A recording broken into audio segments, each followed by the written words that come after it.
বর্ষার দিনে যেরকম ইলিশ মাছ পাওয়া যায় সেরকম কিন্তু কচুর শাকও পাওয়া যায়। এই ইলিশ মাছের মাথা দিয়ে কচুর শাকের রেসিপি দারুণ টেস্টি।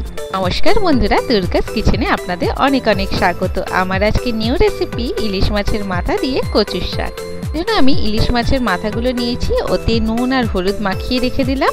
আর কচুর শাকগুলো খুব ভালো করে জল দিয়ে ধুয়ে এইভাবে টুকরো করে কেটে নিয়েছি। কুকারের মধ্যে কিছুটা পরিমাণ জল দিয়েছি আর ওর মধ্যে সামান্য নুন দিয়ে কচুর শাকগুলো এর মধ্যে দিয়ে 3 থেকে 4টে সিটি দিয়ে নেব। কুকারে কিন্তু সামান্যই জল দেবেন, কারণ কচুর শাক থেকে প্রচুর পরিমাণে জল ছাড়ে। 3 থেকে 4টে সিটি দেওয়া হয়ে গেছে। দেখুন কচুর শাকগুলো কিন্তু ঠিক এইভাবে সেদ্ধ হয়েছে। এবার একটা ঝুড়ির মধ্যে ঢেলে এর জলটাকে ফেলে দিতে হবে। আমার রেসিপিটা যদি ভালো লেগে থাকে অবশ্যই লাইক কমেন্ট শেয়ার করবেন, সাবস্ক্রাইব অবশ্যই করে দেবেন, পাশে নোটিফিকেশন বেলটাও অন করে দেবেন। এরকম নতুন নতুন ভিডিও চাইলে সবার প্রথম যেন আপনার কাছে পৌঁছায়।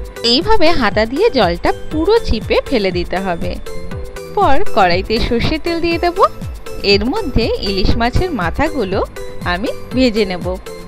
একটু কড়া করেই ভাজতে হবে যাতে স্মেলটা দারুণ হয়। এবার ওই তেলের মধ্যে 5 ফোড়ন দিয়ে দিলাম। এবার যে কচুর শাকটা আমি জল ঝরিয়ে রেখেছিলাম সেই কচুর শাকটা এর মধ্যে আমি দিয়ে দেব। এবার দিয়ে দিলাম চেরা কাঁচা লঙ্কা,